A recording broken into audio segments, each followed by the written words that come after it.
भगवान कृष्ण ने 5 गांव मांगा था। जोर से बोलिए जरा, कौन कौन सा था? इंद्रप्रस्थ, तिलप्रस्थ, व्याघ्रप्रस्थ, सोनप्रस्थ, पानप्रस्थ। भगवान कृष्ण का ये पसंदीदा गांव जहां आज हम बैठे हुए हैं, तिलप्रस्थ, एक लुटेरा, बलात्कारी, अय्यास, आतताई, आक्रांता,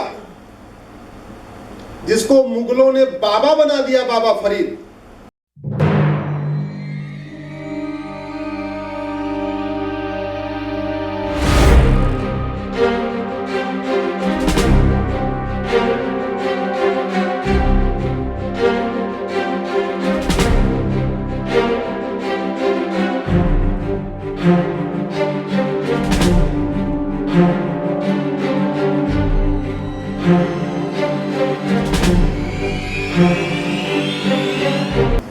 प्रश्न जिनके भी हों, हाथ जहां खड़ा हो। हम केवल बात 4-5 प्रश्न ले पाएंगे भाई साहब, क्योंकि पहले से ही लेट चल रहे हैं देरी की वजह से। प्रश्न संक्षिप्त रखिएगा। आप कहिए, वैसे भी आवाज आ रही, कोई दिक्कत, मैं रिपीट कर दूंगा, आप बताइए। मेरा प्रश्न है कि 40 से 50 हज़ार की आबादी वाली रिहायशी में भी सरकारी स्कूल नहीं है, और इस कारण कम से कम नहीं तो 8 से 10 हज़ार बच्चे स्कूल नहीं जा पाते। ये मैं बात कर रहा हूँ भारत कॉलोनी, कर्नल विहार और हनुमान नगर इंदिरा कॉम्प्लेक्स एरिया है। ये सिर्फ एक एरिया है। आवाज आ रही है? हाँ जी बिल्कुल आ रही है। आप बहुत सी महत्वपूर्ण IPL लगा रहे हैं जिनको हम देख के बड़ा अच्छा लगता है। उनको कितनी सफलता मिलती है, कितना उस पर हम भरोसा करें? नमस्कार जी, अनिल गोयल। कर्नाटका में बीजेपी की हार का रीजन क्या है?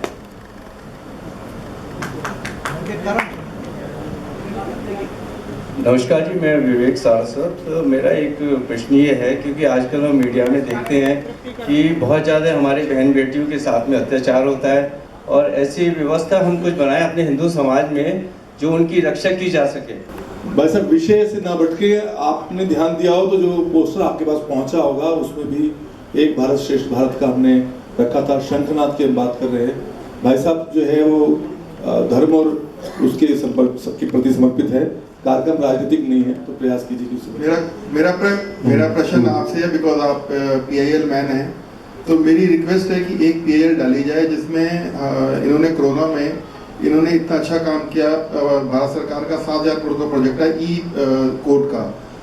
पहला स्टेट है उड़ीसा, और पंजाब हरियाणा में ये लोग इम्प्लीमेंट नहीं कर रहे हैं। मैंने हाई कोर्ट को भी लिखा था, सुप्रीम कोर्ट को भी लिखा था, और प्लीज इसको टेकअप कीजिए। और एक सेकंड इशू और है कि जितने भी ये कोर्ट्स हैं, ये रजिस्ट्रार जनरल को ये मेल लिखते हैं, और इसके अलावा किसी जज से अगर बात करनी हो तो नहीं कर पाएंगे। तो हर कोर्ट का जो एक अलग ईमेल होना चाहिए, तो ये किसी तरह के इसको टेकअप कीजिए। धन्यवाद। लेकिन जो वर्तमान में गतिविधियां चल रही हैं या जो भी सरकार की प्लानिंग है, क्या हम आने वाली पीढ़ी को जिन समस्याओं से वर्तमान में हम जूझ रहे हैं या हमारे पूर्वज जूझे हैं, क्या उनसे मुक्त भारत हम आने वाली पीढ़ी को दे पाएंगे? वर्तमान नीतियों के आधार पर क्या हम ये सुनिश्चित मान सकते हैं? बहुत धन्यवाद। मेरा नाम अवनीश कुमार भाटिया है और मैं 70 साल पार कर चुका हूँ, लेकिन अभी भी अपने आप को युवा समझता हूँ। सवाल मेरा ये है कि अभी रिसेंटली दिल्ली में जो है एक बहुत मर्डर का हो गया, साक्षी मर्डर कांड, तो उसमें जो है लोग देखते रहे और हम कुछ नहीं कर पाए। लोगों को यही नहीं पता कि हमारी डिफेंस लाइन क्या है, किस कानून के अंतर्गत हम जो है उस दरिंदे को जो है उधर ही जो है शूट कर सकते हैं या कुछ कर सकते हैं। थोड़ा छोड़ता जाओ, ठीक है। इधर एक विकास भाई साहब, उधर दीदी बस आखिरी लेना सर, ठीक है, दिस इज लास्ट। नमस्ते जी, my question is to Ashwini. अगर हिंदी का प्रयोग करेंगे तो अश्विनी जी से है मेरा क्वेश्चन। नहीं, मैं एडवाइस चाहिए। What is will AI replace law? Artificial intelligence law को रिप्लेस कर सकता है? And what is your advice to young law aspirants?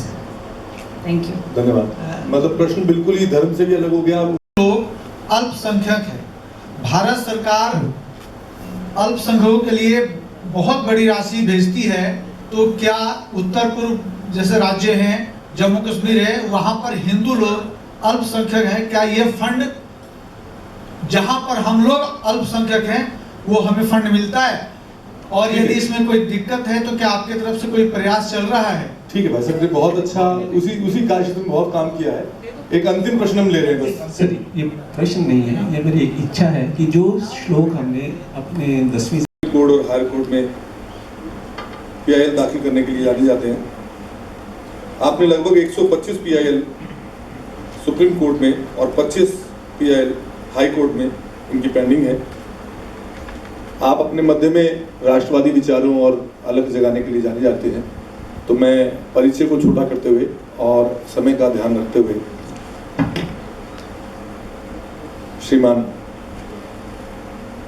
हमारे मुख्य वक्ता अश्विनी उपाध्याय जी से आग्रह करूंगा कि वो हमारा आज का उद्बोधन देके मार्गदर्शन करें। धन्यवाद। एक बार जोरदार तालियां।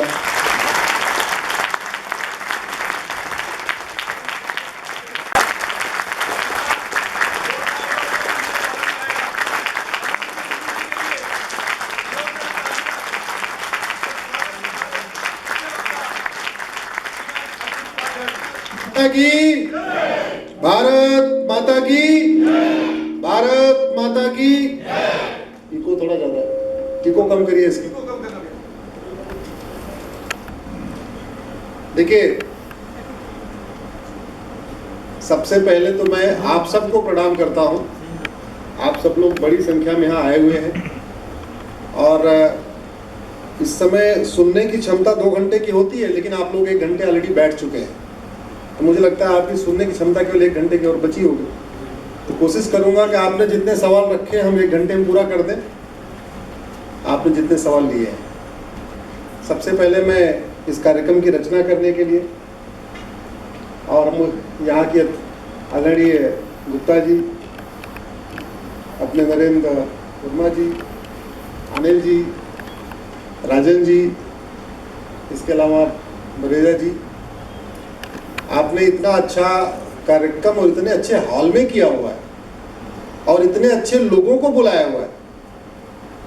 इसके लिए मैं आप सबको, यहाँ के व्यवस्थापकों को धन्यवाद देता हूँ, प्रणाम करता हूँ।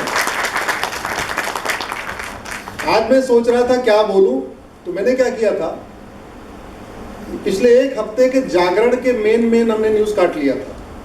देखिए आपके सामने दिख रहा है, ये सारे जागरण की मेन खबरें हैं पिछले 1 सप्ताह की। क्योंकि मेरा कार्यक्रम हर सैटरडे संडे रहता है, तो मंडे टू सैटरडे जो कुछ प्रॉब्लम निकलती हैं, अखबारों में छपती हैं, हम उसको काट लेते हैं, फिर उसी को एड्रेस करते हैं। लेकिन इस बार आप लोगों ने थोड़ा अलग से सवाल भी रखा है, तो हम कोशिश करेंगे कि इस पर भी एड्रेस कर लें। अगले 2 घंटे तक या 1.5 घंटे तक या 1 घंटे तक 2 निवेदन है। मोबाइल को साइलेंट कर दें। दूसरा, जब भी मैं कुछ कहूं तो आप जोर से बोलिए, इतना जोर से बोलिए कि आपकी आवाज यहां तक आ जाए। आपकी आवाज यहां तक आना इसलिए जरूरी है कि ये देखिए मेरे दाएं बाएं 2 लोग रिकॉर्ड कर रहे हैं। अभी हम जो कुछ चर्चा करने जा रहे हैं, ये इसके 10-10, 15-15 मिनट के छोटे छोटे टुकड़े टेलीग्राम पे जाएंगे, टेलीग्राम के बाद अलग अलग फेसबुक, यूट्यूब पे जाएंगे। तो लगभग आपकी आज जो चर्चा हमारे आपके बीच में संवाद होगा, लगभग 2 करोड़ के आसपास लोग देखेंगे। मैं चाहता हूं कि 2 करोड़ लोगों तक आपकी आवाज जरूर पहुंचनी चाहिए, तो मेरी आवाज नहीं पहुंचनी चाहिए।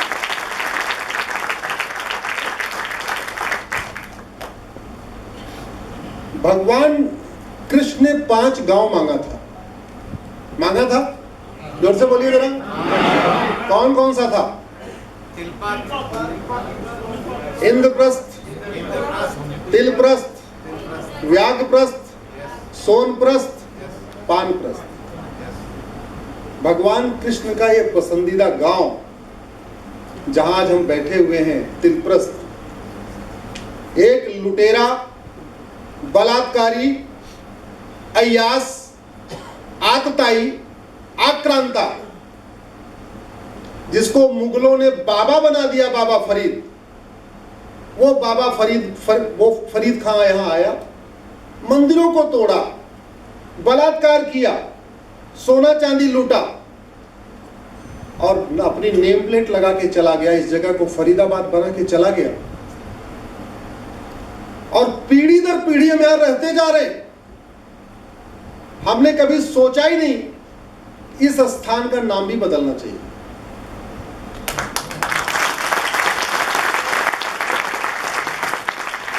और ये बदलना क्यों जरूरी है? क्योंकि हमारे राइट टू आइडेंटिटी का मामला है। ये बदलना इसलिए जरूरी है कि हमारे राइट टू डिग्निटी का मामला है। मैं केवल संवैधानिक बात कर रहा हूं, जो फंडामेंटल राइट है वो बता रहा हूं। Right to identity fundamental right है, right to dignity fundamental right है। यहां ला के बच्चे बैठे हुए। Right to religion fundamental right है, right to culture fundamental right है, right to tradition fundamental right है, और right to know fundamental right है। सही तथ्य को जानना भी फंडामेंटल राइट है। ये 7 फंडामेंटल राइट है। Right to identity, right to dignity, right to culture, right to religion, right to know. और ये 7 फंडामेंटल राइट वायलेट हो रहे हैं।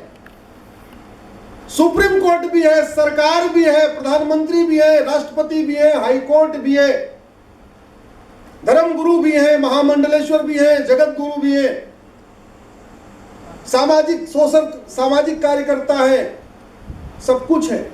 कोई ये नहीं कह रहा है कि जिन स्थानों का वर्णन हमारे वेद पुराण में है, गीता रामायण में है, उसको दोबारा बहाल करो। यह बहाल करना इसलिए जरूरी है कि जिन स्थानों का वर्णन कुरान में है वो आज भी उसी नाम से पाए जाते हैं। इसलिए लोग कहते हैं कुरान में जो कुछ है सही है। जिन स्थानों का वर्णन बाइबल में है वो आज भी उसी नाम से पाए जाते हैं, इसलिए कहते हैं कि बाइबल भी सही है। लेकिन जिन स्थानों का वर्णन वेद पुराण में है, गीता रामायण में है, महाभारत में है, वो स्थान आज की डेट में उस नाम से एग्जिस्ट नहीं करते। इसलिए हमारे ही बच्चों को आईसीएसई बोर्ड में, कई बार तो सीबीएसई बोर्ड की किताबों में यह पढ़ाया जाता है कि रामायण और महाभारत एक कहानी है। और हमारा मौलिक अधिकारों का उल्लंघन हो रहा है। एग्जाम्पल आपको दिया, राइट टू नो, सही बात को जानने का अधिकार, आर्टिकल 19। राइट टू आइडेंटिटी, ये हमारी पहचान है, तिल प्रस्थ हमारी पहचान है, महाभारत हमारी पहचान है, भगवान कृष्ण हमारे पहचान है। Right to identity, article 21। सम्मान से जीवन जीने का अधिकार है, राइट टू डिग्निटी, आर्टिकल 21। ये हमारे, चूंकि हमारे पुराणों में लिखा हुआ है, यह स्थान की ये तिलप्रस्थ है, ये तिलप्रस्थ ही होना चाहिए। राइट टू रिलीजन, हमारी सभ्यता तब आगे बढ़ेगी जब हम पुरानी सभ्यता से जुड़े रहेंगे, कटेंगे नहीं। Right to culture, article 29।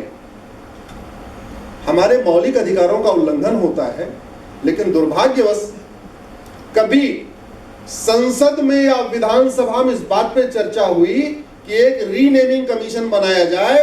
Renaming commission बना के उसमें इतिहासकार भी हो, जज भी हो, सामाजिक कार्यकर्ता भी हो, सांसद भी हो, सब लोग हो, और उन स्थानों को खोजें कि जिनका वर्णन वेद पुराण में है और जो पिछले 500 साल में उनका नाम बदला गया है, उनको पुनः बहाल कर दे।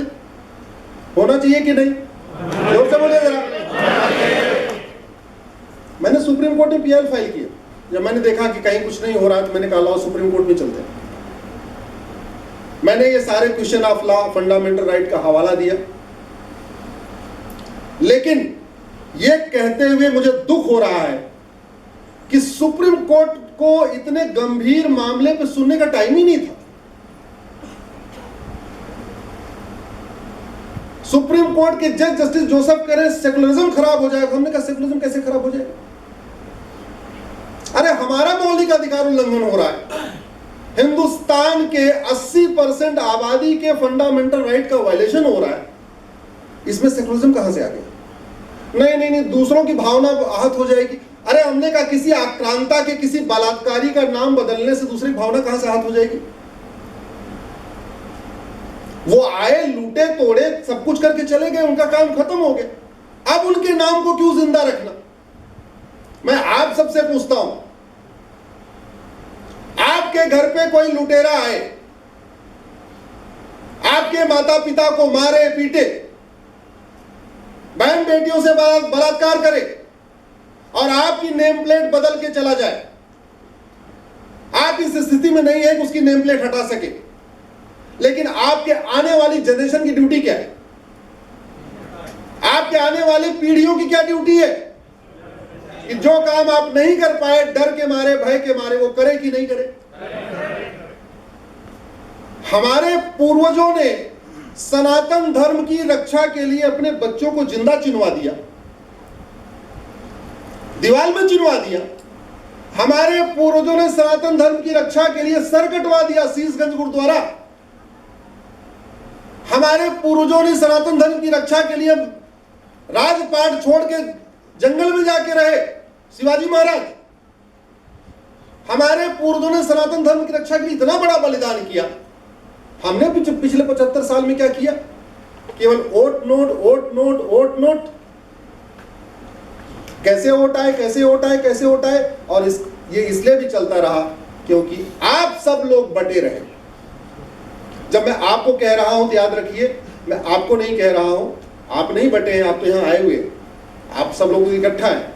आपसे मतलब, चूंकि ये वीडियो बहुत करोड़ों लोग देखेंगे, मैं आपको कह रहा हूं, जातियों में बटे हुए। और जातियां कब शुरू हुई? 2000 साल के पहले कोई जाति थी क्या? थी कोई जाति? जातियों की शुरुआत 2000 साल पहले हुई। क्रिश्चियनिटी और कास्टिज्म एक साथ आया। हमारे देश में जाति थी ही नहीं। 4 वर्ण, जिसने जो काम किया वो कहलाया, जो नाव चलाया केवट कहलाया, सेना में गया क्षत्रिय कहलाया, ब्राह्मण वाला काम किया ब्राह्मण कहलाया। विश्वामित्र, राजा दशरथ भाई भाई, एक ब्राह्मण एक क्षत्रिय। भीष्म पितामह वेद व्यास भाई भाई, एक ब्राह्मण एक क्षत्रिय। कर्ण की पहचान सूत पुत्र की, केवट की, अंगदेश का राजा बना। एकलव्य के पिताजी जरासंध के मुख्य सेनापति। इसका मतलब कास्ट तो थी नहीं। कास्ट होती रानी सत्यवती, केवट की बेटी, अखंड भारत की रानी। कास्ट तो थी ही नहीं। हमारे तो नाम होते थे, राम शंकर, श्याम शंकर, रामलिंगम, अरुण कुमार, श्याम कुमार, जो भी नाम होते थे। अदरवाइज बाद में क्या हुआ, हमने गोत्र लगाना शुरू किया। तो सनातन धर्म के सामने जो सबसे बड़ी चुनौती है, वो चुनौती कोई और नहीं बल्कि ओट जीवी और नोट जीवी नेता है। कौन नेता है? ओट जीवी और जिन्होंने हमको सही बात बताई नहीं, सही बात लागू कर। भाई, जो काम पहले राजा करते थे वही काम तो आज की डेट में सांसद विधायक करते हैं। मंत्री, गृह मंत्री, मुख्यमंत्री, प्रधानमंत्री काम वही कर रहे हैं जो पहले राजा करते थे।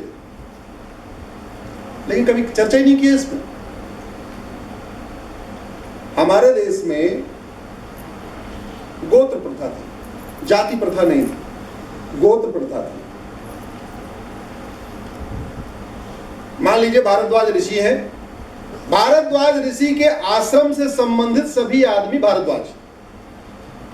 जो गाय का दूध निकाला वो भी भारद्वाज, जो गाय को चराने वाला वो भी भारद्वाज, जो आश्रम की रक्षा करने वाला वो भी भारद्वाज, जो आश्रम में दान करता था यानी वैश्य लोग वो भी भारद्वाज,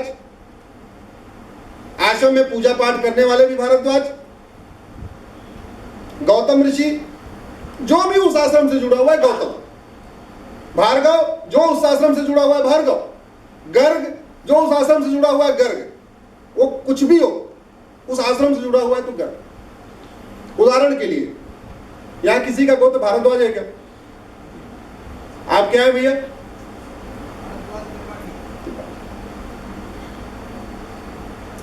मैं प्रयाग का रहने वाला हूं। उपाध्याय में, प्रयाग में ब्राह्मणों का गोत्र भारद्वाज, अयोध्या में क्षत्रियों का गोत्र भारद्वाज, मुजफ्फरनगर में पिछड़ों का गोत्र भारद्वाज, हरियाणा में सैनियों का गोत्र भारद्वाज।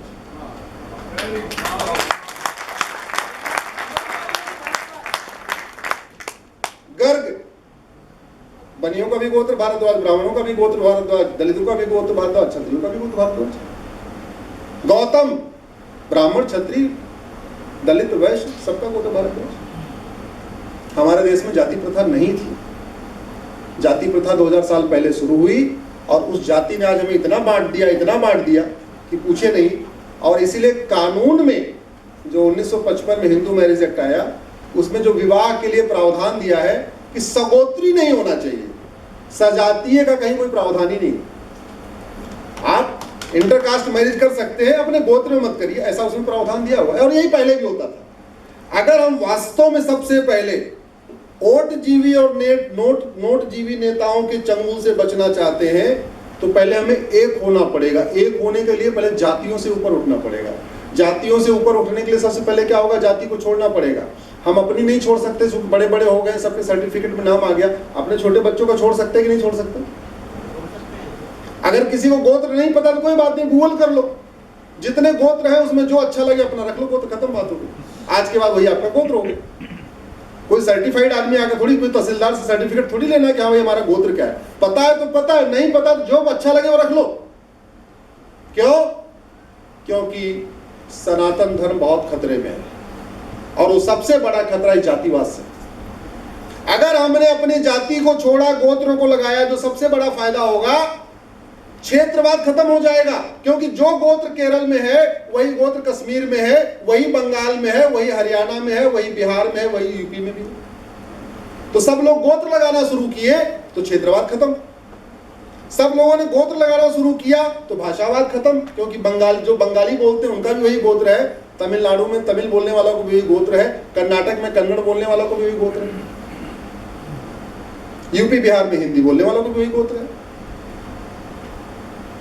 और सबसे बड़ी बात तो जातिवाद तो खत्म होगा ही होगा, मेरा ये मानना है। और जाति अगर इसको नहीं किया तो हमसे किसी ने बोला था 2047, मैं एक बात कह देता हूं, जातियों के चक्कर में पड़े रहे 2047 में नाम लेने वाला कोई बचेगा नहीं। और चूंकि आप सब लोग संभ्रांत परिवार के हैं तो मैं नाम बताता हूं आपको। मनमोहन सिंह जी बनियान पहन के आए थे पाकिस्तान से। राज कपूर के पिता पृथ्वीराज कपूर अपने छोटे छोटे बच्चों को लेकर नंगे पांव भाग के आए थे। ऋतिक रोशन के दादा रोशन साहब सब कुछ छोड़ के भाग आए थे, खेत खलिहान धंधा व्यापार। राम जेठमलानी जी सब कुछ छोड़ के भाग के आए थे। लाल कृष्ण आडवाणी जी सब कुछ छोड़ के भाग के आए थे। खुशवंत सिंह सब कुछ छोड़ के भाग के आए थे कि नहीं? और जो पाकिस्तान में हुआ वो बाद में कश्मीर में हुआ कि नहीं? और जो कश्मीर में हुआ 10 दिन पहले मणिपुर में हुआ कि नहीं? मणिपुर की घटनाओं पे चर्चा ही नहीं हुई है। जो कश्मीर में हुआ था वही मणिपुर में हुआ। 50,000 से ज्यादा हिंदू अपना घर छोड़ के भाग गए। कश्मीर में भगाने वाले अलग एक संप्रदाय के थे, मणिपुर में भगाने वाले अलग संप्रदाय के। लेकिन भागने वाले जो कश्मीर में थे, जो पाकिस्तान में थे, वही मणिपुर में भी थे। 2021 का जो विधानसभा चुनाव था बंगाल का, लोग अपना अपना घर छोड़ के भाग के वहां गए थे, असम गए थे कि नहीं? पढ़ाई होगा आपने। ये सनातन धर्म की समझ जो चुनौतियां हैं, ये इसके लिए एक नहीं कई स्टेप लेना पड़ेगा। लेकिन एक जो बड़ा स्टेप लेना पड़ेगा, सबसे पहले हमें एक होना पड़ेगा। हमने अपने झूठी शान छोड़ना पड़ेगा कि मैं ब्राह्मण, मैं क्षत्रिय, मैं फला, मैं फला, मैं फला। ये झूठी शान नहीं छोड़ेंगे तो याद रखिए, एक एक करके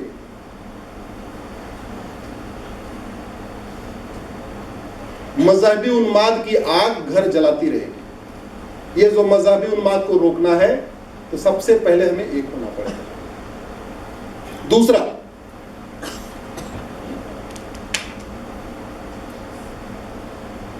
शिक्षा देना किसका काम है? सरकार का। शिक्षा लेना हमारा काम है। ऐसे ही आज की जो शिक्षा है, वर्तमान शिक्षा व्यवस्था, ये जातिवाद को खत्म कर रही है क्या? जरा जोर से बोलिए जरा। भाषावाद खत्म कर रही है, क्षेत्रवाद खत्म कर रही है, कट्टरवाद खत्म कर रही है, मजहबी उन्माद खत्म कर रही है, धर्मांतरण खत्म कर रही है, कुछ नहीं कर रही, सिवाय डॉक्टर इंजीनियर बना रही है बस। डॉक्टर इंजीनियर, चार्टेड अकाउंटेंट, फला फला फला, MBA बना रही है, बिजनेस सिखा रही है, सब कुछ सिखा रही है, न इंसानियत सिखा रही है, न सनातन सिखा रही है। भारत का टोटल बजट 75 लाख करोड़ का है। केंद्र और राज्यों का कितना टोटल बजट कितना है? 75 लाख करोड़। केंद्र और राज्यों का टोटल शिक्षा के ऊपर बजट भी लगभग 5 लाख करोड़ का है। सारा मिला दीजिए तो 5 लाख करोड़। 5 लाख करोड़ रुपए देने वाले कौन? अरे बोलिए, हम देने वाले भाई, आप देने वाले। आपके जेब से 5 लाख करोड़ निकल भी रहा है, लेकिन वो शिक्षा मिल रही है क्या जो मिलनी चाहिए? इसलिए नहीं मिल रही, हमने डिमांड भी नहीं किया। हमको लगता है जो हमने बस एक बार वोट दे दिया, हमारा काम खत्म। वोट दे के हमने प्रधानमंत्री चुन लिया, मुख्यमंत्री चुन लिया, सांसद विधायक चुन लिया, हमारा काम खत्म। नहीं भैया, ऐसे नहीं है। ये लोकतंत्र है। लोकतंत्र में डिमांड और सप्लाई होती है। आप जो डिमांड करोगे वो सप्लाई होगी, जो नहीं करोगे नहीं होगी। ऐसे बहुत सारे लोग हमें मिलते हैं, हाँ ये वोट तो दे दिया जी, मोदी जी प्रधानमंत्री बना दिया। अरे भाई, प्रधानमंत्री बना कोई एहसान कर दिया? तुम्हें वोट तो देना ही था। राहुल गांधी को बनाते या मोदी को बनाते, तुम्हें लगा मोदी जरा ठीक है, राहुल गांधी से तुमने मोदी जी को बना दिया, एहसान कर दिया क्या? नहीं तो एक बार राहुल गांधी को बना के देख लो, पेट भर जाएगा।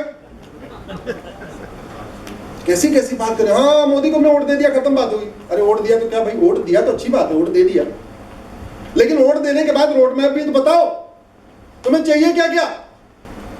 वर्तमान शिक्षा व्यवस्था कूड़े के डब्बे में फेंकने लायक है। यह उसी पैटर्न पे चल रही है जिस पैटर्न पे मैकाले ने इसका फाउंडेशन रखा था, उसी पैटर्न पे चल रही है। जहां मैकाले ने छोड़ा था उसी बाद हमारे वाले मैकाले ने उठा लिया, और उस मैकाले के बाद कंटिन्यू मैकाले करते जा रहे हैं। 3 भाषा पढ़ाई जाती है, हिंदी, संस्कृत और इंग्लिश पढ़ाई जाती होगी, सबने पढ़ा होगा प्राइमरी में, हिंदी, संस्कृत, इंग्लिश। मैं कह रहा हूं हिंदी में प्राइवेट कवियों की, कथाकारों की किताब क्यों पढ़ाना?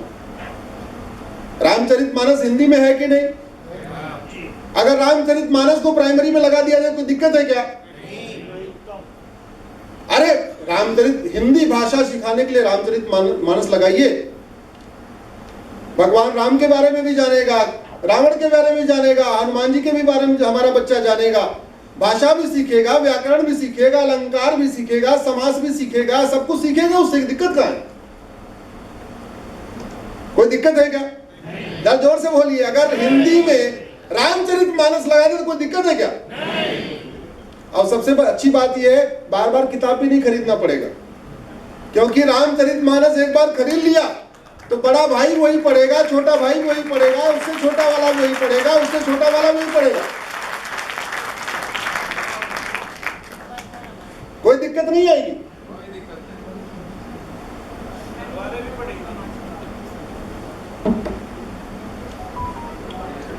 अंग्रेजी पढ़ते हैं कि नहीं? पढ़ते हैं। अब अंग्रेजी में काहे लिए प्राइवेट लोग किताब सिखा रहे हैं? इससे ज्यादा अच्छा है भगवत गीता लगा दो। भगवत गीता इंग्लिश में है कि नहीं? है, इंग्लिश लगा दीजिए। हम कह रहे एक ही साल नहीं, कुछ सेकंड में सीखेगा, कुछ थर्ड में सीखेगा, कुछ फोर्थ में सीखेगा, कुछ फिफ्थ में सीखेगा। अरे 8वीं तक आते आते तो सीख ही लेगा ना। अगर 3-3, 4-4 चैप्टर भी सीखेगा तो 8वीं आते आते भगवत गीता सीख लेगा बच्चा। भगवत गीता में कहां लिखा है तुम धर्म परिवर्तन करो? कहीं लिखा है? भगवत गीता में कहां लिखा है तुम हिंदू बन जाओ? कहीं लिखा है? भगवत गीता में तो आपको जीवन शैली सिखा रहा है, वे ऑफ लाइफ सिखा रही है, आपको सिखा रहा है कि इंद्रियों पे कैसे नियंत्रण करना, योग कैसे करना, क्या क्या करना, क्या करना क्या नहीं करना, तो मैनेजमेंट सिखा रही है। बच्चों में संस्कार आएगा कि नहीं आएगा? जोर से बोलिए जरा। संस्कृत भी हमारे बच्चे पढ़ रहे हैं, हम सबने पढ़ा होगा। संस्कृत में अगर हम वाल्मीकि रामायण लगा दें, नहीं वाल्मीकि रामायण न भी लगाएं तो उपनिषद लगा दें, वेद लगा दें, पुराण लगा दें, कोई दिक्कत? पुराण में कहीं लिखा है तुम इस्लाम छोड़ के हिंदू बन जाओ? लिखा है कहीं? नहीं लिखा। बाइबल नहीं लगाई जा सकती क्योंकि बाइबल में लिखा हुआ है केवल गॉड ही प्रेयर के लायक है। कुरान नहीं लगाई जा सकती क्योंकि लिखा है केवल अल्लाह ही इबादत के लायक है। लेकिन वेद पुराण लगाई जा सकती है क्योंकि वेद पुराण में तो ये लिखा है तुम कैसे भी पूजा करो, तुम्हारी पूजा हमारे तक पहुंचेगी। तुम आस्तिक हो या नास्तिक हो, तुम शैव हो या वैष्णव हो, तुम दुर्गा जी की पूजा करते हो, हनुमान जी की पूजा करते हो नहीं करते हो, तुम आर्य समाजी हो, जो कुछ भी हो, तुम्हारी अंत में जो पूजा हमारे पास पहुंचेगी। भगवान भगवत गीता के उसमें बोला उन्होंने, जब विश्व रूप दिखाया है, अगर महाभारत देखा होगा आपने, बोला होगा तुम किसी रूप में हमारी आराधना करो, तुम्हारी पूजा हमारे तक आ रही है। तो ये तो लगाने में कोई दिक्कत नहीं है। तो वास्तव में ये भारत का संविधान, हमने अब तक भारत के संविधान को ऑक्सफोर्ड या अमेरिका के चश्मे से पढ़ा। हम भारत के संविधान को भारत के चश्मे से पढ़ ही नहीं रहे। कुछ लोग कहते हैं संविधान बदलो, तो संविधान बदलना नहीं भैया, संविधान के लिए केवल भारत का चश्मा लगाना है, बस भारतीय बनके पढ़ना है, भारतीय सोच के साथ पढ़ना है। और इस देश में जब तक गुरुकुल शिक्षा पद्धति लागू नहीं होगी, जब तक वैदिक शिक्षा पद्धति लागू नहीं होगी, तब तक न भ्रष्टाचार कम होगा, न अपराध कम होगा, न लव जिहाद कम होगा, न लैंड जिहाद कम होगा, न घूसखोरी कम होगी, न जमाखोरी कम होगी, न मिलावटखोरी कम होगी, न कालाबाजारी कम होगी, न नशा तस्करी कम होगी, न मानव तस्करी कम होगी, न सोना तस्करी होगी, न नक्सलवाद कम होगा, न माओवाद कम होगा, न कट्टरवाद कम होगा, न मजहबी मत कम होगा। एक ही तरीका। और आज तिलप्रस्थ की धरती से मैं ये भी कहता हूं, जिस दिन भारत में वैदिक शिक्षा लागू हो जाएगी, ये सीबीएसई आईसीएसई खत्म, मदरसा मिशनरी खत्म, केवल वैदिक शिक्षा पूरी दुनिया अपनाएगी, क्योंकि पूरी दुनिया मजहबी उन्माद से परेशान है, पूरी दुनिया परेशान है। हमारे बच्चे कहां जा रहे हैं? 12-14 साल के बाद लगता है कि माँ बाप बेवकूफ है, कुछ आता ही नहीं। सोचो ऐसी शिक्षा पद्धति कि जहां 14-15 साल 18 साल के बाद उम्र बढ़ने के साथ साथ मां बाप के प्रति सम्मान बढ़ना चाहिए, वो तो घटता जा रहा है। तो शिक्षा पद्धति ऐसे अच्छी कैसे होगी? अगर भाई भाई के प्रेम बीच में प्रेम घटता जा रहा है, भाई बहन के बीच में प्रेम घटता जा रहा है, पति पत्नी में बहुत ज्यादा टेंशन हो बढ़ती जा रही है, तो स्वाभाविक सी बात है, इसका मतलब शिक्षा व्यवस्था गड़बड़ है, इसकी फाउंडेशन गड़बड़ है। और फाउंडेशन इसलिए गड़बड़ है क्योंकि हम केवल और केवल doctor, engineer, chartered accountant, IAS, IPS, inspector, management, यही बना रही है शिक्षा। भारतीय नहीं बना रही है, सनातनी नहीं बना रही है, हिंदू नहीं बना रही है, एक सभ्य नागरिक नहीं बना रही है।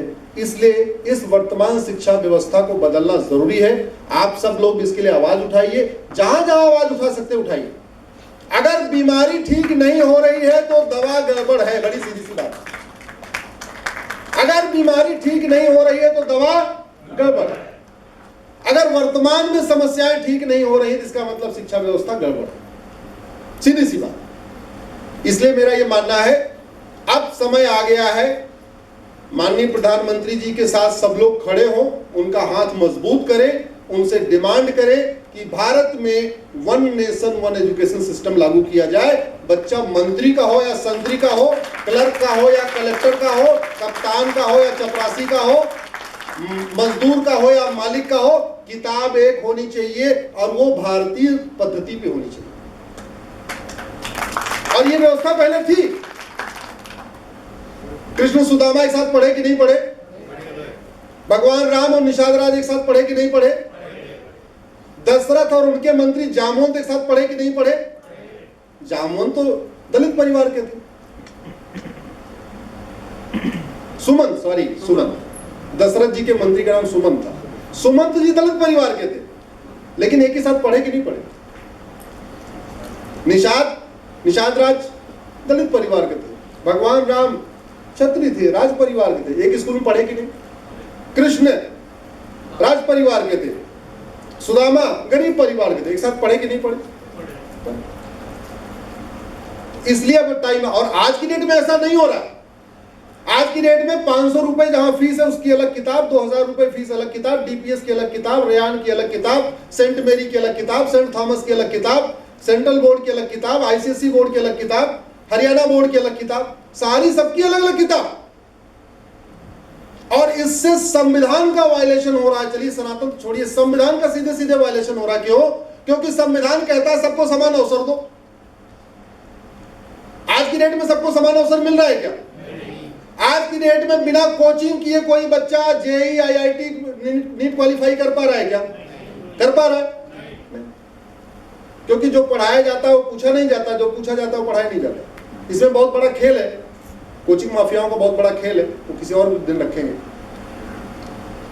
मेरा ये कहना है, जब संविधान सबको कहता है समान अवसर दो, समान अवसर तब मिलेगा जब वन नेशन वन सिलेबस होगा।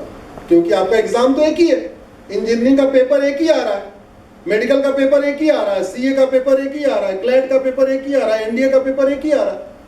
ऐसा तो है नहीं कि सीबीएसई बोर्ड वाले के अलग पेपर है, हरियाणा बोर्ड वाले के अलग पेपर है। तो जब पेपर एक है तो सिलेबस भी एक होना चाहिए। बस इतना है कि हरियाणा वाला हिंदी में पढ़ ले, बंगाल वाला बंगाली में पढ़ ले, गुजरात वाला गुजराती में पढ़ ले। ये समान शिक्षा लागू होने से सारी बुराइयों के साथ साथ सबको समान अवसर भी मिलेगा, सामाजिक समरसता भी बढ़ेगी, ऊंच नीच का भेदभाव भी खत्म होगा, और माँ बाप की जो जेब कट रही है वो जेब कटना भी बंद हो जाएगी। ये जो 10,000 रुपए फीस, 12,000 रुपए फीस, 15,000 रुपए फीस, इतनी फीस देने के बाद फिर से फिटजी 5 लाख फिर से हो रहा है कि नहीं हो रहा है? अरे लूटा जा रहा है भैया, आपको लूटा जा रहा है, प्लान वे में आपको लूटा जा रहा है। और हम बड़े खुश हैं, ठीक है यार 15,000 रुपए हम अपने बच्चे को पढ़ा रहे हैं। हम इस बात से खुश हैं कि हमने 5 लाख रुपए दे के फिटजी में एडमिशन करा दी। काहे लिए फिटजी चाहिए? जो पढ़ाओ वो पूछो, जो पूछो वो पढ़ाओ। कोचिंग माफियाओं ने ऐसा सिस्टम सेट कर रखा है एजुकेशन डिपार्टमेंट में, जो पढ़ाया जाता है वो पूछा नहीं जाता, जो पूछा जाता है वो पढ़ाया नहीं जाता। इसलिए बढ़िया आपको कोचिंग में आना पड़ता है। तो सबसे पहले जो सनातन संस्कृति को मजबूत करने के लिए बहुत जरूरी है कि भारत में समान शिक्षा लागू। एक सवाल आया कि साक्षी मर्डर लव जिहाद का, आपने चाइना में कभी लव जिहाद सुना क्या? बोले जरा। सिंगापुर में? सवाल यह है कि चीन की साक्षी का मर्डर क्यों नहीं होता, भारत की साक्षी का मर्डर क्यों होता है? सिंगापुर की साक्षी का मर्डर क्यों नहीं होता, भारत की साक्षी का मर्डर क्यों होता है? कोरिया की साक्षी का मर्डर क्यों होता है, क्यों नहीं होता, भारत की साक्षी का मर्डर क्यों होता है?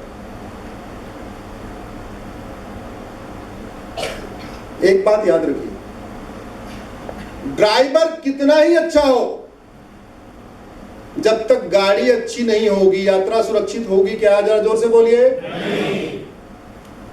मिस्त्री बहुत अच्छा हो, जिससे वो ईंट दीवार जोड़ता है, जिसको कन्नी कहते हैं, वो खराब हो, अच्छी दीवार बनेगी क्या? डॉक्टर बहुत अच्छा हो, दवा घटिया हो, बीमारी ठीक होगी क्या? वैसे शासक कितना ही अच्छा हो, जब तक नियम कानून अच्छे नहीं होंगे तब तक किसी भी समस्या का समाधान नहीं हो सकता। ये प्रैक्टिकली मैं पूछ रहा हूं आपसे, ईमानदारी से बताइए, घूसखोरी खत्म हो गई क्या? जोर से बोलिए। जमाखोरी, मिलावटखोरी, कालाबाजारी, नशा तस्करी, मानव तस्करी, सोना तस्करी, नक्सलवाद, जोर से बोलिए, माओवाद, कट्टरवाद, जिहाद, धर्मांतरण, पत्थरबाजी, पलायन। क्यों? डॉक्टर अच्छा है लेकिन दवा घटिया, ड्राइवर अच्छा है लेकिन गाड़ी खराब। और एक बात और, हम लोग क्या होता है, कुछ बातें ऐसी होती है हमारे सबकॉन्शियस माइंड में चली जाती है, हमको लगता है डॉक्टर अच्छा होता है, डॉक्टर अच्छा नहीं होता, दवा अच्छी होती है। डॉक्टर से बीमारी ठीक नहीं होती है। बीमारी किससे ठीक होती है? आपके शरीर के अंदर डॉक्टर जाता है बीमारी या दवा जाती है? डॉक्टर जाता है, इंजेक्शन जाता है। तो बीमारी कौन ठीक करता है? दवा। डॉक्टर इस बात पे अच्छा बुरा माना जाता है कि जो अच्छी दवा दे रहा है तो अच्छा डॉक्टर, जो खराब दवा दे रहा है तो खराब डॉक्टर। अल्टीमेटली बीमारी ठीक कैसे होती है? दवा से। तो अगर भारत में इतनी सारी समस्याएं चल रही हैं कि कोई साहिल खान आके साक्षी को मार देता है, मणिपुर में पलायन हो जाता है, कुछ भी हो जा रहा है, इसका मतलब डॉक्टर तो ठीक है लेकिन दवा। लेकिन हमसे क्या गलती हुई? आपको अगर बुखार हो जाए, डॉक्टर के पास जाओगे, अब एक हफ्ते बाद बुखार ठीक नहीं हुआ तो क्या बोलोगे? डॉक्टर साहब दवाई ठीक नहीं आती, बीमारी ठीक नहीं हो रही है, डॉक्टर ने फिर वही दवा दे दिया, फिर कंटिन्यू करोगे क्या? फिर दूसरे डॉक्टर के पास, दूसरे डॉक्टर वही दवा दे देगा, कंटिन्यू करोगे क्या? तीसरे डॉक्टर के पास। तो पहली बात तो ये कि बीमारी डॉक्टर से नहीं दवा से ठीक होती है। हमारे दिमाग में गलतफहमी फैला दी गई है कि नहीं डॉक्टर से ठीक होती है, डॉक्टर से नहीं दवा से। दूसरी बात ये, पिछले 75 साल में यही काम करते रहे, डॉक्टर बदलते रहे लेकिन डॉक्टरों ने दवा नहीं बदली। जब डॉक्टरों ने दवा नहीं बदली तो बीमारी ज्यों की त्यों। उदाहरण आपको देता हूं, हमारे देश में मैकाले का बनाया हुआ 1860 का इंडियन पिनल कोड आज भी चलता है। और ये मेरे हाथ में अमेरिका का फेडरल पिनल कोड है, अमेरिका में ये चलता है। भारत में आईपीसी चलती है, अमेरिका में एफपीसी चलती है। अमेरिका में किडनैपिंग पे मिनिमम 50 साल सजा होती है, मिनिमम किडनैप करने में। भारत में किडनैपिंग करने पे 3 साल सजा होती है। अमेरिका में किडनैपिंग करने पे 1 साल के अंदर सजा होती है। भारत में किडनैपिंग करने पे कम से कम 10 साल डिस्ट्रिक्ट कोर्ट, 10 साल हाई कोर्ट, 10 साल सुप्रीम कोर्ट, 30 साल के बाद सजा होती है। भारत में 1 को किडनैप किया तो भी 3 साल, 2 को किया तो भी 3 साल, 5 को किया तो भी 3 साल। अमेरिका में 1 को किडनैप किया तो 50 साल, 2 को किया तो 100 साल, 3 को किया 150 साल, 4 को किया 200 साल, सजा ऐसे बढ़ती चली जाती है। अब ये बताओ किडनैपिंग कहां कम होगी, भारत में अमेरिका में? तो अब ये बताओ अमेरिका का राष्ट्रपति अच्छा है या अमेरिका की कानून अच्छा है?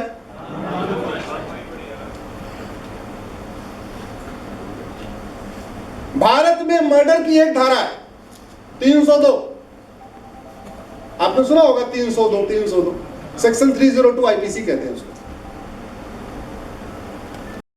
उसमें आजीवन कारावास या फांसी, आजीवन कारावास या फांसी। फांसी रेयरेस्ट ऑफ रेयर, लेकिन रेयरेस्ट ऑफ रेयर भी कहीं लिखा नहीं है क्या है, वो भी जज की मर्जी, जिसको मान ले रेयरेस्ट ऑफ रेयर मान ले, जिसको मान ले ना मान। और 302 में आजीवन कारावास कब होगा, फांसी, ये कहीं नहीं लिखा हुआ है। दूसरा, गोली से मारो, टुकड़े टुकड़े करके मारो, 36 मारो, कैसे भी मारो, धारा एक ही। अमेरिका में मर्डर की 10 धारा है। इस कानून में अमेरिका के फेडरल पिनल कोड में मर्डर की 10 धाराएं अलग अलग, मर्डर अलग, किलिंग अलग, जेनोसाइड अलग, हेट क्राइम अलग, बुचरिंग अलग, मैनस्लॉटर अलग। एकदम क्रिस्टल क्लियर क्राइम डिफाइन है, जज कुछ कर ही नहीं सकता। अगर 25 उसने चाकू मारा है तो वो मैनस्लॉटर ही कहलाएगा, उसमें फांसी ही होगी, उसमें जज चाह के भी इधर उधर कुछ नहीं कर सकता, वकील चाह के भी कुछ नहीं कर सकता। अब ये बताओ क्राइम कहां कम होगा? और भारत के 1860 के इंडियन पिनल कोड को उठा के कूड़े में फेंकने और इस अमेरिका के फेडरल पिनल कोड को लागू करने में कितनी लागत आएगी? कोई लागत आएगी क्या? जोर से बोलिए। कोई लागत है? नहीं। तो सवाल यह है कि फिर ये कानून क्यों नहीं बदले जा रहे? सब कुछ तो हो रहा है भाई, हाईवे बन रहा है कि नहीं, शॉपिंग मॉल, एयरपोर्ट, हॉस्पिटल, सब कुछ तो हो रहा है, कानून क्यों नहीं बदले जाते? हमारे बीच में कई बार आवाज उठती है, हाँ अवैध मजार बन गई है, ऐसी आवाजें उठती हैं। हम कितने भोले हैं कि कहते हैं कि अवैध मजार है, इसका मतलब कोई मजार वैध भी होती है। अगर हम कहते हैं अवैध मजार बन गई है तो इसका मतलब कोई मजार वैध भी होती है। अरे सुबह दिन के 5 बार अजान में कहा जाता है ला इलाहा इल्लल्लाह, यानी अल्लाह के अलावा और किसी कोई इबादत के लायक है ही नहीं। जब अल्लाह के अलावा और कोई इबादत के लायक ही नहीं है तो मजार पे किसकी इबादत करते हैं, फिर दरगाह पे किसकी इबादत करते हैं? अरे भाई ये इस्लाम अरब से शुरू हुआ था। अगर मजार वैध होती तो कम से कम एक मजार तो अरब में होनी चाहिए थी, एक भी नहीं है। अगर दरगाह वैध होती तो अरब में कम से कम एक तो होनी चाहिए थी, एक भी नहीं है। पक्का कब्रिस्तान अगर वैध होता तो अरब में कम से कम एक होना चाहिए था, मोहम्मद साहब का ही कब्र पक्की होती। मजार, दरगाह और पक्का कब्रिस्तान अन इस्लामिक है, अन कुरानिक है, इस्लाम में हराम माना गया। क्योंकि मजार पे जाके अगरबत्ती चढ़ाना और मंदिर में जाके अगरबत्ती चढ़ाने में अंतर क्या है कोई अंतर क्या? तो हिंदू तो समाधि स्थल पे जा सकते हैं, हिंदू समाधि स्थल पे जाते हैं, गुरुओं की समाधि स्थल पे, अपने पूर्वजों की समाधि स्थल पे। इस्लाम में इसका कोई प्रावधान ही नहीं है। लेकिन हम इतने भोले हैं, कहते हैं ये वाली अवैध बन गई। अरे अवैध नहीं, प्रत्येक मजार अवैध है इस्लाम के नजरिए से, प्रत्येक दरगाह अवैध है इस्लाम के नजरिए से। इस पे चर्चा करना चाहिए। मैं तो चाहूंगा इस पे देवबंद के जो बड़े बड़े मौलाना हैं उनको फतवा जारी करना चाहिए कि कृपया आज के बाद कोई भी मुस्लिम भाई दरगाह मजार पे नहीं जाएगा। और इतना तो छोड़िए, हमारे दिमाग में कितनी गुलामी भर गई है। बहराइच के पास एक सालार गाजी था, रात भर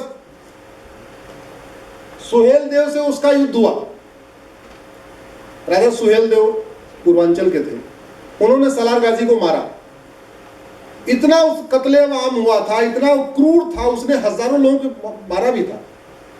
जब वो मर गया तो वहीं पे एक मजार बन गई, कहते गाजी बाबा की मजार। वो सालार गाजी आक्रांता था, सालार गाजी बलात्कारी था, सालार गाजी आतताई था, सालार गाजी लुटेरा था, लेकिन वहां जा रहे हैं मन्नत मांगने। मुस्लिम से ज्यादा हिंदू जा रहे हैं। क्यों? क्योंकि इस पे चर्चा ही नहीं होती। अच्छा, राजनेता इस पे चर्चा न करे, बात समझ में आती है। हमारे धर्म गुरुओं को करना चाहिए कि नहीं? प्रतिदिन टीवी पे आ रहे हैं, अपना अपना चैनल भी है, अपने अपने यूट्यूब चैनल भी है, अपने सब कुछ है, वो बता रहे हैं क्या सनातन धर्म क्या कहता है? इसकी जानकारी के साथ ये भी तो रखना चाहिए ना कि इस्लाम क्या कहता है। महाराणा पृथ्वीराज चौहान जी से एक ही भूल हुई थी, केवल एक भूल हुई, और उस भूल की हमने 500 साल तक सजा भुगता है। एक भूल। अरे एक बार उसको हराया, 2 बार हराया, मार देते, खत्म कर देते। माफी करते जा रहे, माफी करते जा रहे, 18 बार माफी दे रहे। अगर उसको जमीन में दफना दिया होता पहले अटैक पे, हम कहते पहले पे नहीं, दूसरे पे, तीसरे पे, चौथे पे, तो भारत में कभी इस्लामिक हुकूमत नहीं आती, कभी यहां इस्लामिक राज होता ही नहीं। जो 500 साल हमने इतने अत्याचार झेले, इतना कन्वर्जन हो गया, इतने हिंदू कन्वर्ट हो गए। क्योंकि आपको बता दूं, 15वीं शताब्दी में हिंदुस्तान में एक भी मुस्लिम नहीं था। हिंदुस्तान का मतलब हिंदुस्तान, पाकिस्तान, बांग्लादेश। 15वीं शताब्दी में एक भी नहीं था। आज की डेट में हिंदुस्तान, पाकिस्तान, बांग्लादेश मिला के 60 करोड़ मुस्लिम है। तो अगर मुगल नहीं आते तो कोई मुस्लिम ही नहीं होता। भारत पाकिस्तान बनता ही नहीं, बांग्लादेश बनता ही नहीं, सारा हिंदुस्तानी होता। वो एक भूल, क्योंकि उन्होंने वेद पुराण तो पढ़ा, क्षमा कर देना चाहिए, क्षमा कर देना चाहिए, क्षमा कर देना चाहिए, कहीं न कहीं उनके जो मंत्रिमंडल के लोग थे शायद उन्होंने कुरान नहीं पढ़ा था। वो पढ़ा होता तो शायद क्षमा नहीं करते, क्षमा नहीं करते तो हम शायद ये स्थिति नहीं आती। लेकिन चलिए पुरानी जाते से बीती ताई विचार दे। हम ये कह रहे हैं आज के जो हमारे पृथ्वीराज हैं, आज भी पृथ्वीराज है, हर प्रदेश में पृथ्वीराज है, मैं तो कह रहा हूं हर संसदीय क्षेत्र में पृथ्वीराज है। हम अपने सांसदों को पृथ्वीराज ही मान लेते हैं। आज वाले पृथ्वीराज भी वही गलती कर रहे हैं जो गलती उस समय के पृथ्वीराज ने की। और अगर कर रहे हैं तो स्वाभाविक सी बात है, फल तो भुगतना पड़ेगा। क्योंकि जब युद्ध होता है, चाहे कौरव पांडव युद्ध हो, चाहे राम रावण का युद्ध हो, केवल राज परिवार के लोग नहीं मारे जाते, सेना भी मारी जाती है, आम जनता भी मरती है। मेरा आप लोगों से निवेदन ये है, प्लीज इस चीज को समझिए, भारत में लोकतांत्रिक व्यवस्था है। लोकतांत्रिक व्यवस्था में समस्याएं तब ठीक होगी जब कानून अच्छा होगा। और मैं आपको आज आपसे सबसे निवेदन कर रहा हूं, आप सब लोग पढ़े लिखे लोग हैं, आज के बाद आप भारत की प्रॉब्लम की रूट का एनालिसिस शुरू करिए, वाई एनालिसिस शुरू करिए। 80% समस्याओं का समाधान अच्छे कानून से हो सकता है। भारत की जो सबसे बड़ी समस्या है, या तो कानून है नहीं और जो है वो घटिया है, या तो कानून है नहीं और जो है घटिया है। और कानून बदलने की कोई लागत नहीं आती, पुलिस रिफॉर्म की कोई लागत नहीं, जुडिशियल रिफॉर्म की कोई लागत नहीं, इलेक्शन रिफॉर्म की कोई लागत नहीं, नार्को पॉलीग्राफ ब्रेन मैपिंग कानून बनाने की कोई लागत नहीं। तिलप्रस्त में बैठे हैं, हरियाणा में बैठे हैं, इसलिए आज एक मुद्दा बड़ा आजकल खूब चल रहा है, पहलवानों का मुद्दा चल रहा है ना। कुछ लोग कह रहे हैं जो पहलवान कह रहे हैं वो सही बात है, कुछ लोग कह रहे हैं जो बृजभूषण सिंह कह रहे हैं वो सही बात है। ये चल रहा है कि नहीं चल रहा है? पिछले 1 महीने से पूरी पॉलिटिकल गहमा-गहमी है कि नहीं है ना। दुनिया के कई देशों में नार्को पॉलीग्राफ कानून है, ब्रेन मैपिंग कानून है।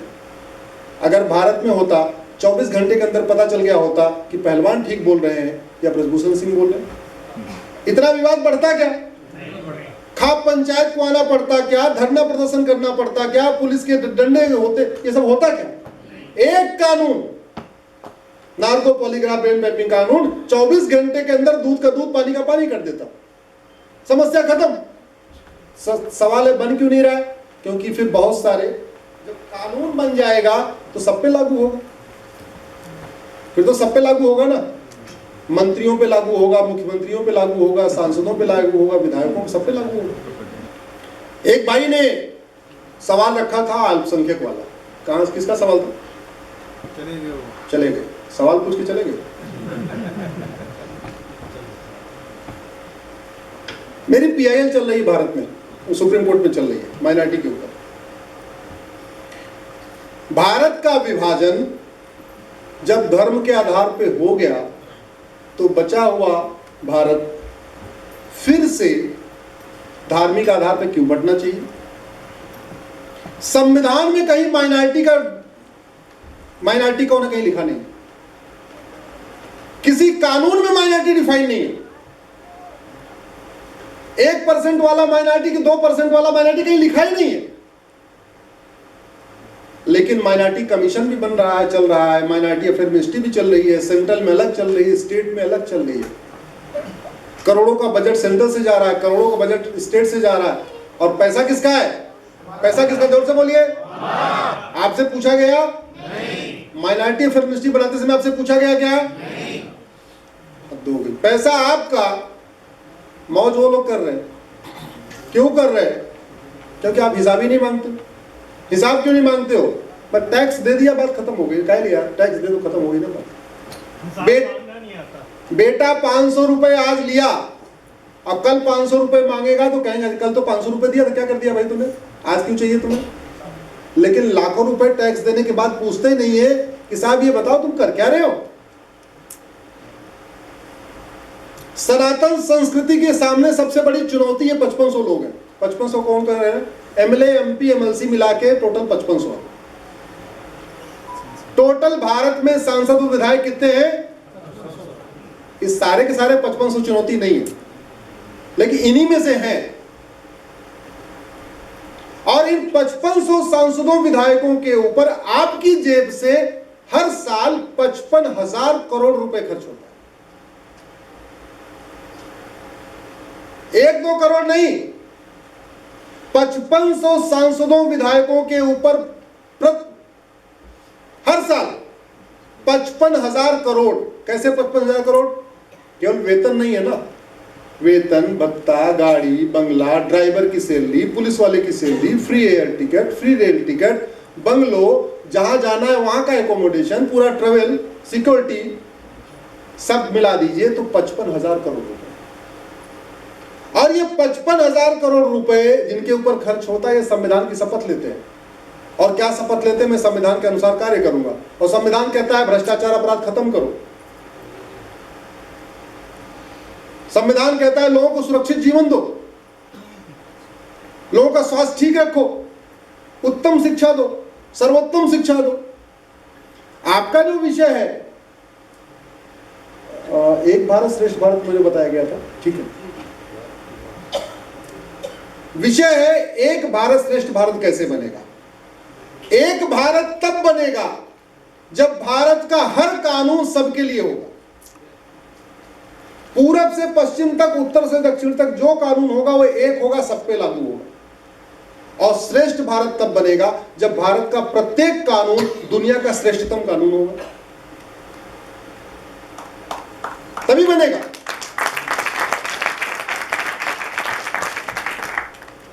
यूज कैसे हो रहा है? इधर वाले उनके नाम पे धंधा कर रहे हैं, तो वहां ट्राइबल कुछ नहीं कर रहे हैं, बस बैठे बैठे उनको करोड़ों रुपए आ रहा है, कल अपना नाम दे रहे हैं, बस धंधा इधर वाले कर रहे हैं, लेकिन वो अपना नाम दे रहे हैं। तो 1 नेशन 1 टैक्स कैसे हो गया? दूसरा, 1 नेशन 1 टैक्स का मतलब होता है एक ही टैक्स हो। आज भी जब आप किसी को पैसा भेजते हो तो क्या कहते हैं, टीडीएस जमा करते नहीं करते? वो भी टैक्स, सेल टैक्स तो है ही है। आज भी टैक्स तो और चल ही रहेगा। वास्तव में अगर हम भारत में भ्रष्टाचार अपराध को जड़ से खत्म करना चाहते हैं तो हमें 1 नेशन 1 टैक्स पे आना पड़ेगा। हमारे सनातन संस्कृति के लिए जितने बड़े खतरे हैं उसमें सबसे बड़ा 2 खतरा है। एक है करप्शन, दूसरा है पॉपुलेशन एक्सप्लोजन। एक है भ्रष्टाचार, दूसरा है जनसंख्या विस्फोट। भ्रष्टाचार क्यों? माओवादियों की फंडिंग बंद हो जाए, माओवाद खत्म हो जाएगा। भ्रष्टाचार खत्म हो जाए, माओवाद खत्म हो जाएगा। भ्रष्टाचार खत्म हो जाए, नक्सलवाद खत्म हो जाएगा। भ्रष्टाचार खत्म हो जाए, पूर्वोत्तर का अलगाववाद खत्म हो जाएगा। ये जो भी 50,000 लोग यहां से निकले हैं मणिपुर से, भ्रष्टाचार खत्म कर दीजिए, अलगाववाद दम तोड़ देगा पूर्वोत्तर वाला। भ्रष्टाचार खत्म हो जाएगा, ड्रग स्मगलिंग खत्म हो जाएगी। ड्रग स्मगलिंग खत्म हो जाएगी, हमारा परिवार बचना शुरू हो जाएगा। आज की डेट में स्कूल कॉलेज के सामने ड्रग स्मगलर ने अपना जाल फैला दिया। भ्रष्टाचार खत्म, ड्रग स्मगलिंग खत्म। तो जो सबसे बड़ा खतरा, भ्रष्टाचार खत्म तो घुसपैठ खत्म। एक मेरी पीआईएल घुसपैठियों पे भी चल रही है सुप्रीम कोर्ट में, जिसमें 2017 मैंने कहा था 5 करोड़ घुसपैठिए आ चुके हैं। अब तो 2023 आ गया और ज्यादा हो गए होंगे। 2,000 रुपए फिक्स रेट है बंगाल के बॉर्डर का। गाय जाने का 1,000, आदमी आने का 2,000। आप लोग गूगल करना, जितनी बातें मैं कहता हूं सब फैक्ट होता है। आप गूगल करिएगा BSF commandant cow smuggling 20 crore, ऐसा गूगल करना तो आपको न्यूज लिंक मिलेगी। एक बीएसएफ का कमांडेंट के यहाँ 20 करोड़ रुपए मिले हैं, उसने काउ स्मगलर से लिया था गायों को बाहर भेजने के लिए। 2,000 रुपए में घुसपैठी अंदर आ रहे हैं। अंदर आते हैं, कॉमन सर्विस सेंटर वाले 2,000 रुपए देकर आधार बना देते हैं। जब एक कॉमन सर्विस एक आपका आधार बन गया, फिर 2,000 रुपए दिया तो राशन कार्ड बन गया। जब दो डॉक्यूमेंट हो गया तो नगर निगम का क्लर्क भी 2,000 रुपए लेके बर्थ सर्टिफिकेट बना देता है। जब 3 डॉक्यूमेंट हो गया तो 3,000 रुपए लेता है आरटीओ ऑफिस वाला, उसका ड्राइविंग लाइसेंस बना देता है। जब 4 डॉक्यूमेंट हो गया तो 2000 रुपए में बीएलओ से थोड़ा बातचीत किया, वोटर आईडी नाम जुड़ गया, जो पटवारी लेखपाल से थोड़ी बात करके। तो 12 से 15,000 रुपए में एक बांग्लादेशी रोहिंग्या भारतीय बन जाता है। उसके बाद लगभग 15 लाख रुपए का फायदा लेता है। 3 लाख रुपए का तो मकान ले लेता है, जो प्रधानमंत्री आवास योजना का है। फ्री की बिजली लेता है, हर महीने राशन लेता है, आयुष्मान कार्ड लेता है इलाज कराने वाला। कितना बड़ा खतरा हमारे लिए भ्रष्टाचार है, इसमें चर्चा ही नहीं होती। याद रखिए, सनातन संस्कृति के लिए जो सबसे 2 प्रमुख खतरा है वो है करप्शन और पॉपुलेशन एक्सप्लोजन। अब भ्रष्टाचार खत्म नहीं हुआ तो एनआरसी फेल हो जाएगी। असम में फेल हो चुकी है। हम लोग बहुत सारे मांग करते हैं एनआरसी आना चाहिए, एनआरसी फेल हो जाएगी। हमसे ज्यादा डॉक्यूमेंट उनके पास है। एक कानून बना दे कि फर्जी आधार, जो आदमी फर्जी डॉक्यूमेंट बनाएगा, फर्जी आधार, फर्जी राशन कार्ड या फर्जी, उसकी 100% प्रॉपर्टी जब्त करके 20 से 50 साल सजा देंगे। कोई जरूरत करेगा बनाने के लिए क्या? और जब डॉक्यूमेंट नहीं बनाएंगे तो घुसपैठियों को पहचानना आसान हो जाएगा कि नहीं? एक कानून, और एक कानून बना दे कि जो लोग भारत के बाहर के हैं कृपया 3 महीने के अंदर भारत छोड़ के चले जाएं। 3 महीने के बाद मिलेंगे तो हम उनको 20 से 50 साल सजा देंगे, जैसे सिंगापुर में मिलता है। मैं गारंटी के साथ कहता हूं 80% बांग्लादेशी रोहिंग्या अपने आप छोड़ के भाग जाएंगे। 80% चले जाएंगे। और जब एक बार 80% चले गए तो जो 20% है उनको आइडेंटिफाई करना आसान हो जाएगा। इसलिए मैं कहता हूं, ऐसी कोई बीमारी नहीं जिसकी कोई दवाई नहीं। जोर से बोलिए जरा, ऐसी कोई बीमारी नहीं, ऐसी कोई बीमारी नहीं, और ऐसी कोई समस्या नहीं जिसका कोई समाधान नहीं। ऐसी कोई समस्या नहीं, ऐसी कोई समस्या नहीं, हर बीमारी का इलाज है, हर समस्या का समाधान है। जरूरत यह है हम उस पर तू मैं करने की बजाय, आरोप प्रत्यारोप करने की बजाय, नूरा कुश्ती करने की बजाय सीधे समस्या के समाधान पे जाएं। मेरा ये मानना है भारत की 80% समस्याओं का रूट काज करप्शन और पॉपुलेशन एक्सप्लोजन है, और कानून बना के 80% समस्याओं का समाधान हो सकता है। आप लोग आए, बड़ी मात्रा में आए, आपने सुना। मैं आप सबको धन्यवाद देता हूँ, प्रणाम करता हूँ। वंदे मातरम, भारत माता की। इतनी देर सुनने के बाद, इतनी अच्छी बातों के बाद, इतनी कम तालियों से अगर किसी का स्वागत किया, आपकी तालियों की गड़गड़ाहट बताती है कि पिछले 1 घंटे में हमारे मुख्य वक्ता ने जो अपनी बात कही वो हमारे दिलों तक पहुंची।